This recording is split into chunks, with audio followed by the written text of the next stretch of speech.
예, 수요일 묵상의 시간입니다.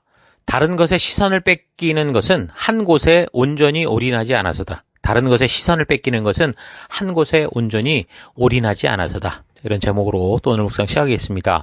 자, 우리는 종종 뉴스 보도를 통해서 끔찍한 사고에서 극적으로 구조를 받은 사람들의 소식을 들을 때가 있는데, 안타까운 거는 그런 구사일생과 같은 구조를 받은 사람이 아주 사소한 부주의로 다른 곳에서 사망하게 되는 경우입니다. 어떤 사람이 간 때문에 죽을 뻔하다가 신체 일부를 기증받아서 이식하여 새로운 삶을 시작했는데, 그의 삶이 그 간을 건강하게 만드는 삶이 아니라 오히려 이식받은 간조차 나빠지게 하는 식의 그런 나쁜 습관을 가지고 살아간다면 이게 얼마나 안타까운 일입니까?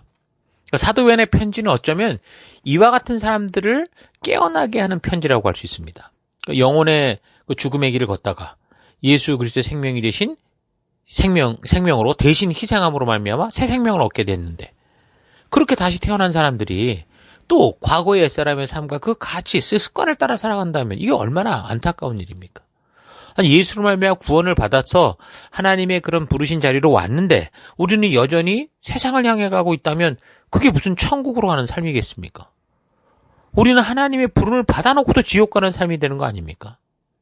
지옥으로 가는 길에서 구원해서 천국의 길로 옮겨놨는데 제 스스로 다시 지옥 길을 찾아가는 그런 삶을 산다면 이게 얼마나 끔찍하냐 하는 거죠.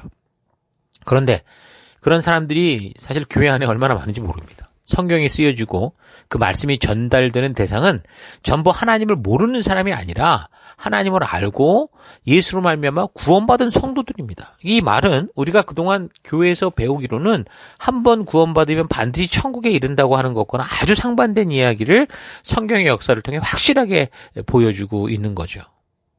그러니까 성경의 모든 말씀은 빛의 길로 나온 자들이 어둠의 길로 가거나 생명의 길에서 죽음의 길로 가는 것이 안타까워 적은 그런 말씀이 답니다. 그러니까 세상을 향해 말하는 게 아니라 오히려 믿는 자들을 향해 말하는 게 성경의 말씀이에요. 그러니까 홍해를 건너 지옥의 길에서 나왔는데 하나님이 이끄시는 약속의 땅 가나안에 이르지도 못하고 각자 자기의 생각에 옳은 길을 따라가다가 결국 광야에서 죽고만한, 그럼 교회 안에 그런 존재들이 얼마나 많은지 모릅니다. 그러니까 이런 안타까운 일이 벌어지지 않도록 하나님은 선지자를 보내셨고 사사를 보내셨고 또 사도를 통해서도 말씀하시는데, 사도의 요한의 글 또한 같은 차원이라는 거죠. 그래서 사도 요한은 그 예수님의 목숨 바쳐 건져진 생명들이 다시 인간 중심의 삶으로 변질되지 않고 참으로 하나님과 진정한 관계, 그 교제 가운데 나와 살아갈 수 있도록 소망하면서 이 편지를 보내는 겁니다. 자, 그래서 오늘부터는 이제 그 내용을 좀 살펴보겠는데, 이미 파워포인트로 제공된 그 요한일서의 구조를 좀 보시면서 살펴갈 수 있기를 바랍니다. 근데 사실상 사도 바울도 보면 그 로마 가택 연금 이후에 어땠습니까? 재림에 대한 기대보다는 하나님의 새 언약 성취로 시작된 하나님의 나라, 그러니까 교회와 성도의 역할에 대해서 바르게 알게 하는 그런 사역을 했죠. 그리고 사도 베드로의 편지를 우리가 살폈지만 그걸 봐도 결국 부름받은 성도의 정체성, 왕같은 제사장이요 택하신 족속이요 거룩한 나라요 하나님 소유된 백성이다, 이런 사명을 알게 하여서 부름받은 자처럼 살아가게 하는 그런 일을 했죠. 마찬가지로 사도 요한의 글도 잘 보면 결국 하나님께 새 언약 백성으로 부름받은 이 성도로서 구원 그 이후 우리가 예수님 앞에 서는 날까지 어떻게 살아갈 것인가에 대해서 똑같이 말해주고 있는 걸 알 수 있습니다. 그러니까 우리는 교회를 다니게 될 때 예수 그리스도로 말미암아 구원을 받게 되는 것을 가장 큰 변화로 받아들이고, 그래서 그렇게 하나님의 자녀가 되고 천국 가게 되었다는 것에 대해서 감사하고, 또한 우리가 기도하는 대로 하나님께서 다 들어주신다고 하는 그 약속을 배우면서 대부분 교회를 열심히 다니잖아요. 열심히 다닌다고 하면 기도 시간을 많이 가지고 예배에 불실히 참석하고 봉사도 열심히 하고 이렇게 살아가는 게 신앙생활이다라고 알고 있습니다. 그러나 우리가 하나님의 자녀가 되는 이 구원은 우리가 천국에 들어가게 되는 그런 결과가 아니라 구원 그 이후 하나님 나라에 가기까지 하나님이 부르신 관계 가운데 나아가 하나님의 백성인 성도로서 살아가는 그런 삶의 시작이고, 그러니까 탄생이고, 그게 시작이라는 거예요. 근데 이제 이 부분에 대해서 우리가 많은 오해가 있다라는 거죠. 성경의 역사를 살펴보면서 분명하게 알게 되는 건 뭡니까? 하나님께서는 하나님의 자녀가 되는 권세를 우리에게 주실 때 택하신 족속이여 왕같은 제사장이여 거룩한 나라여 하나님의 소유된 백성으로 삼아서 그래서 우리가 예수님의 재림을 보며 우리 하나님 앞에 가기 전까지 우리가 이 땅을 살아가며 살아갈 분명한 사명을 주셨다라는 겁니다. 이게 굉장히 중요한 겁니다. 죽음의 이집트에서 홍해를 건넌 이스라엘 백성들을 천국과 같은 약속의 땅 가나안으로 곧바로 그냥 직행으로 이끌어 가신 게 아니라 먼저 신의 산이라는 언약의 장소, 우리가 어떤 존재이며 어떤 사명이 있는지를 알게 하는 그런 장소로 데리고 가셔서 그곳에서 우리가 구원받은 이유, 우리가 살아갈 이유, 우리가 창조된 이유, 우리가 이후에 살아갈 사명을 알게 하신 후에 비로소 약속의 땅 가나안, 그러니까 사명의 땅 가나안으로 우리를 인도하셨다라는 거. 이거 우리 분명히 살폈고 이거 분명히 우리가 잘 기억해야 됩니다. 그래서 그 이후의 역사를 볼 때 어땠습니까? 결국 이 신의 산 언약에 따른 삶을 살아가느냐 아니냐 하는 그것으로 인해서 이스라엘 족속들의 역사가 부흥으로 흘러가느냐 패망으로 흘러가느냐 하는 것을 우리가 분명히 봤죠. 그래서 약속을 어기고 곁길로 가는 이 언약 백성들로 말미암아 하나님이 누구를 보내십니까? 사사와 제사장과 선지자들을 막 보내시는 거예요. 그래서 결국은 그 약속의 자리에서 부르신 약속의 길로 돌아와서 그 언약 백성으로서의 삶, 열방의 제사장으로서의 삶을 살도록 자꾸 우리를 이끄신 거죠. 근데도 계속 이들은 자꾸 엉뚱한 길로 갔죠. 그래서 그 이후에 이제 예수님이 직접 오셨고, 그래서 오셔서 한 일이 다른 일이 아니에요. 같은 일을 하신 거예요. 그리고 그 이후 예수님과 동행하던 그 제자들이 사도로서 그 사명을 감당하며 역시 부르신 길을 갔습니다. 그래서 모든 사도의 이야기가 바로 하나님께서 저들을 부르신 그 사명의 자리로 나아가서 그러니까 신의 산에서 약속한 그 약속을 따라 하나님과 언약한 왕 같은 제사장이요 거룩한 나라로서의 삶을 살아가라. 결국 이런 얘기가 결국은 종합적인 주제라고 볼 수 있습니다.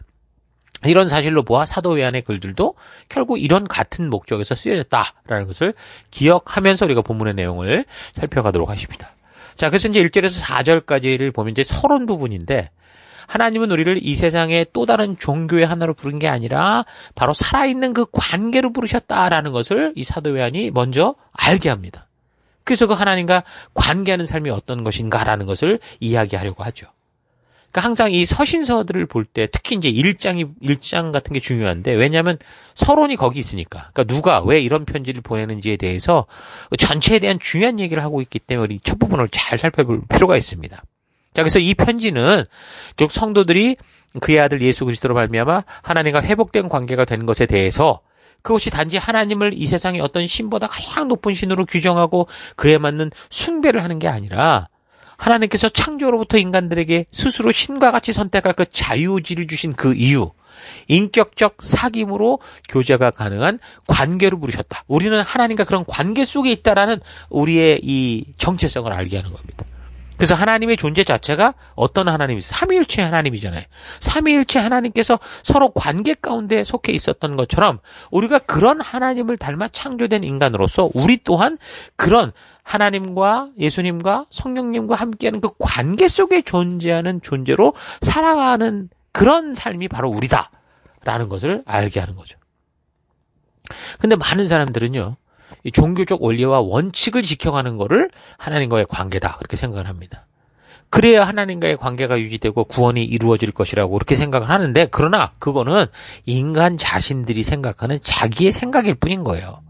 그러니까 하나님과의 바른 관계라는 것은 성경대로 얘기하면 내가 내 기대대로 만든 그런 하나님, 내가 소망하는 하나님이 아니라 하나님의 말씀의 계시로 인해 알게 되는 하나님, 하나님이 스스로를 알게 하셔서 알게 되는 하나님, 그 하나님의 뜻, 하나님의 의도를 알아서 나를 창조하시고 이 땅에 보내신 그 하나님과 서로 함께 건강한 동행의 삶을 살아가는 것, 교제 가운데 살아가는 것, 그게 바로 하나님과의 바른 관계라는 거죠.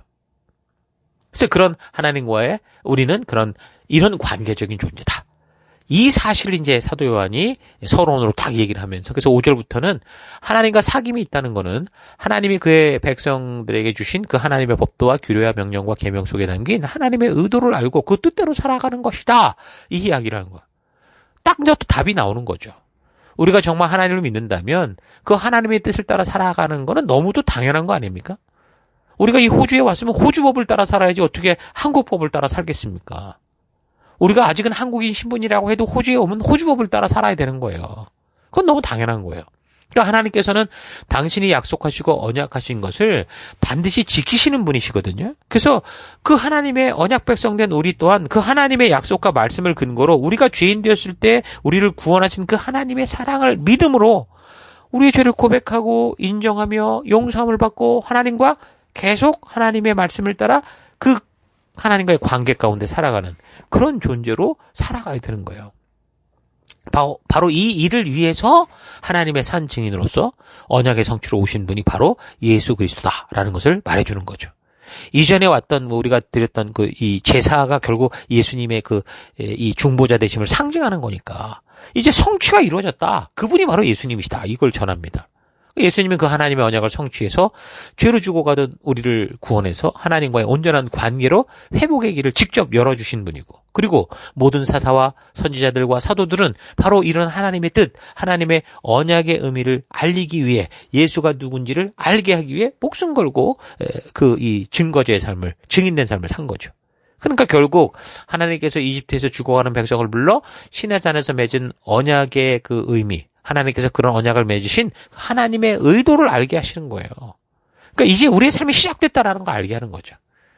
그렇게 되면 우리 자신이 하나님과 언약을 맺은 열방의 제사장 된 존재, 그러니까 베드로의 말대로 하면 택하신 족속이요, 왕같은 제사장이요, 거룩한 나라요, 하나님의 소유된 백성이다라는 이 정체성을 알게 되고 그러면 그 하나님의 나라 백성답게 살게 하는 그 율법, 하나님이 직접 주신 법도와 규례와 명령과 계명의 소중함을 알게 돼서 결국 그 하나님 나라 법도, 그 계명을 따라 하나님 나라 백성답게 살고자 하는 거죠.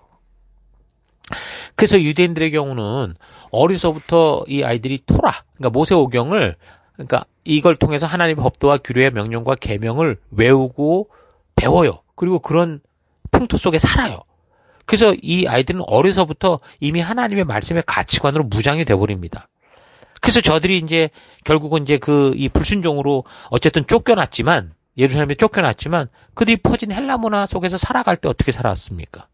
그 헬라 문화에 물론 빠져간 사람도 있겠지만 많은 사람들이 이방 우상 숭배를 비롯한 여러 가지 하나님의 뜻과는 다른 그 세속의 문화와 늘 충돌하고 그래서 아예 이들은 디아스포라, 자기들이 어떤 공동체를 만들어서 하나님의 뜻대로 살려고 하는 그런 삶을 살아갔었죠.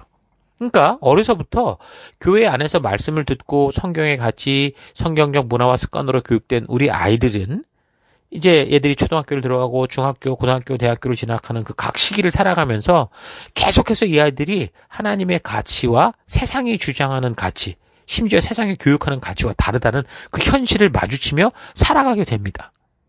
그래서 그런 충돌을 통해서 하나님의 말씀의 가치대로 굳건히 서가며 승리하는 우리 청소년들도 있고 또는 오히려 세상의 문화와 유행과 저들의 그런 어떤 압력에 휩쓸려서 세상으로 빠져가는 청소년들도 사실 많이 있죠. 그러니까 우리가 하나님의 자녀가 돼서 하나님의 말씀의 가치를 배우기 시작하면서 우리는 모두 세속의 가치와 하나님의 말씀의 가치가 충돌하는 그 영적 전쟁 속을 살아가게 된다는 거예요. 그래서 어려서부터 하나님의 말씀으로 그 가치로 무장되는 게 너무너무 중요한 겁니다.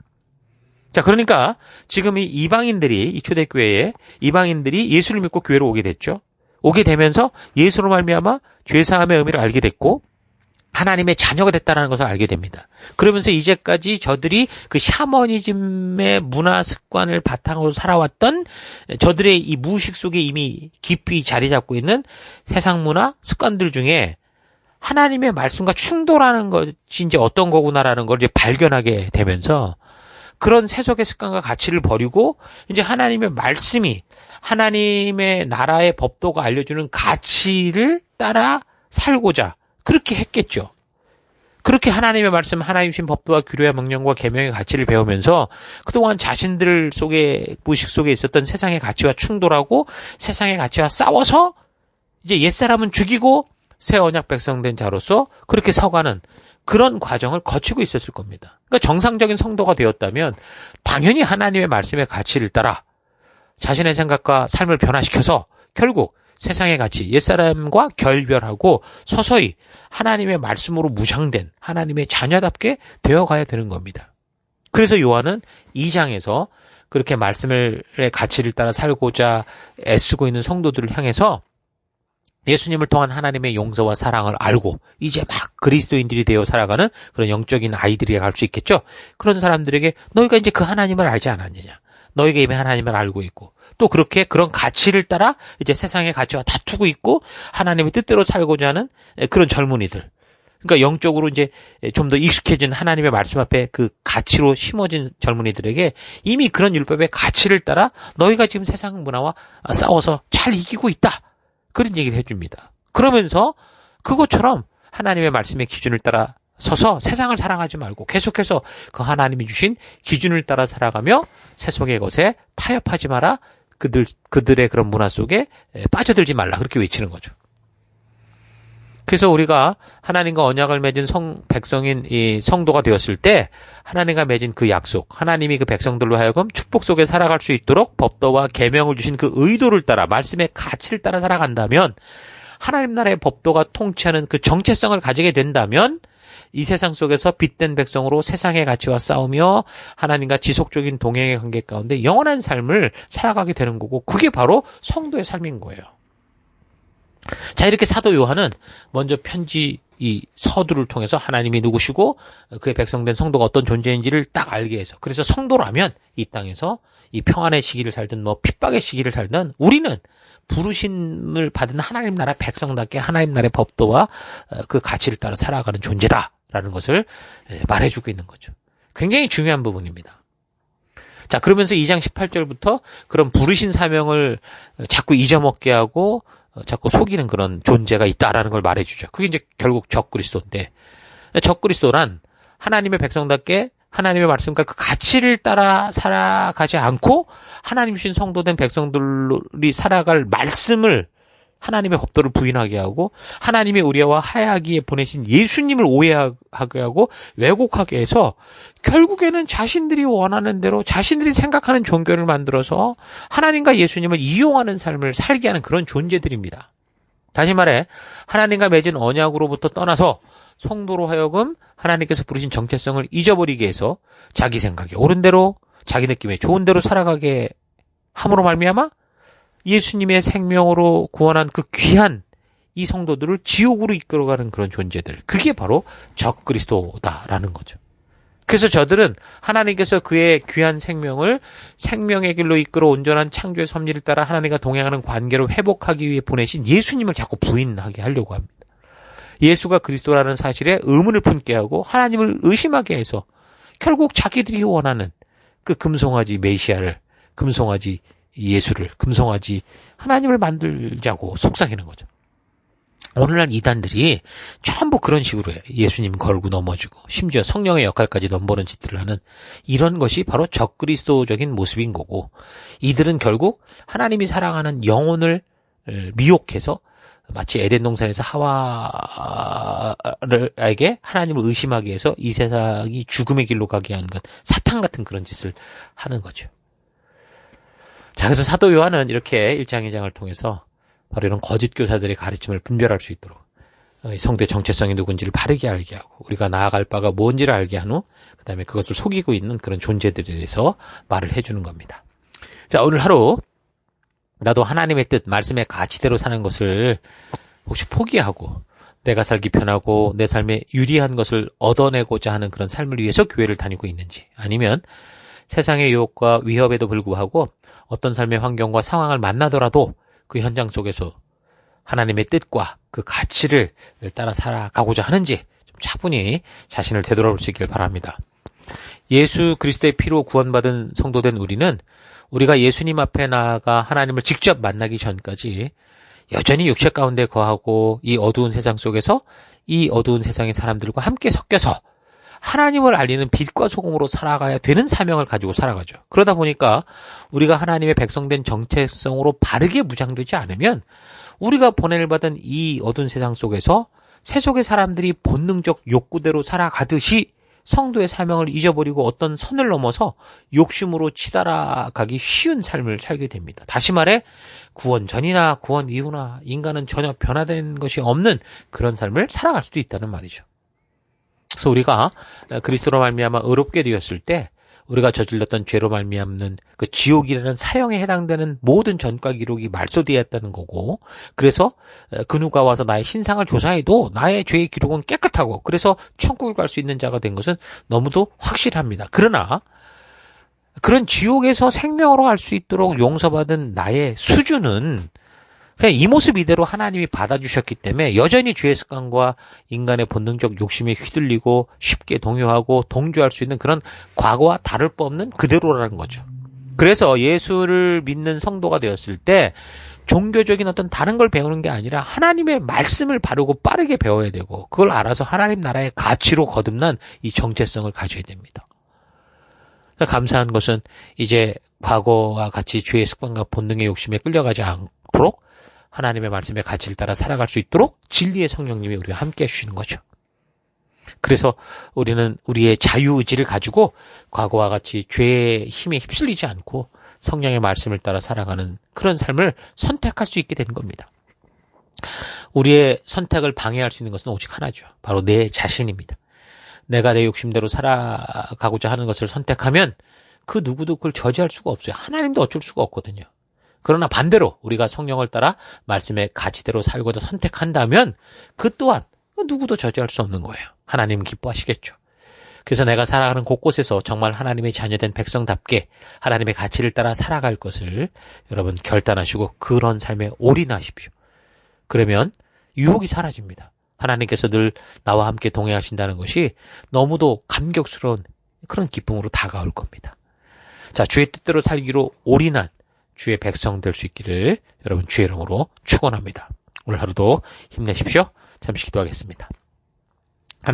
하나님은 나로 하여금 죄의 사슬로부터 자유케 하여 이제 그 누구에게도 속박되지 않는 삶을 허락하셨는데 그 자유를 가지고 여전히 세상의 습관과 본능대로 살기 위해 말씀의 가치대로 순종하기보다 자꾸 핑계와 변명을 늘어놓으며 주님과 함께 걷는 길을 외면하고 싫어하는 삶을 살아온 것을 회개합니다. 주께 올인한 인생들에게 주님이 항상 함께 하신다는 것이 힘이요 가장 축복인 것을 알게 하시는 것처럼 나의 삶의 현장에서 두 마음을 품은 삶이 아니라 오직 한 마음으로 주의 길을 걷는 내가 되기 원합니다.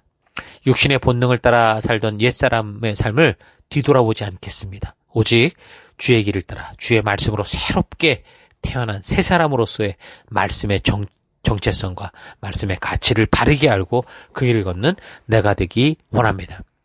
하나님, 나에게 자꾸 여러 가지 세상의 것들이 눈에 보이는 것은 내가 주의 말씀에 주의 뜻에 온전히 집중하지 않는 그런 삶의 결과라는 거 잊지 않고 오직 주의 말씀과 부르신 사명에만 집중하는 그런 오늘 하루 되길 원합니다. 그 길로 인도하시고 함께 하신 하나님 감사드리고 예수님 이름으로 기도했습니다. 아멘.